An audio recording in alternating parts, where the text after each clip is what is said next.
अंबाडा गावातील इंदूर शेत शिवारात शेतकऱ्यांसाठी बनविलेला पाणद रस्ता फोडल्याने या परिसरात शेती करणाऱ्या शेतकऱ्यांना समस्या निर्माण झाली असून रस्ता दुरुस्तीकरिता शेतकऱ्यांनी आत्मदहन आंदोलनाचा इशारा प्रशासनाला दिला आहे। नव्यानेच पाणंद रस्त्याचे काम करण्यात आले, मात्र आजूबाजूच्या शेतातील पावसाचे पाणी बाहेर काढण्यासाठी कुठल्याही प्रकारचे तांत्रिक नियोजन केले नसल्याने परिसरातील पाणी रस्त्या शेजारी असलेल्या श्रीकृष्ण गंगाराम श्रीराव यांच्या संत्राबागेत साचून संत्राबाग नष्ट होण्याच्या मार्गावर लागली असल्याने त्यांनी तहसील कार्यालयात दाद मागितली असता तहसील प्रशासनाने रस्ता फोडून पाणी बाहेर काढण्याचे आदेश देऊन रस्ता फोडल्याने या रस्त्यावरून वहिवाट करणाऱ्या 200 शेतकऱ्यांना समस्या निर्माण झाली आहे। हा प्रश्न तातडीने निकाली न काढल्यास आत्मदहन आंदोलनाचा इशारा शेतकऱ्यांनी प्रशासनाला दिलेला आहे।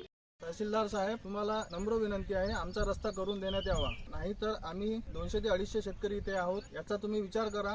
आमचा सर्व वहिवाट बंद झाली आहे, आमच्या शेतात खत वगैरे टाकायचं आहे, आमचे बैल उपाशी आहे, याचा तुम्ही सविस्तर विचार करा। आम्हाला जायला रस्ता नाही, आमचा रस्ता सुरळीत करून देण्यात यावा, हीच आमची नम्र विनंती आहे।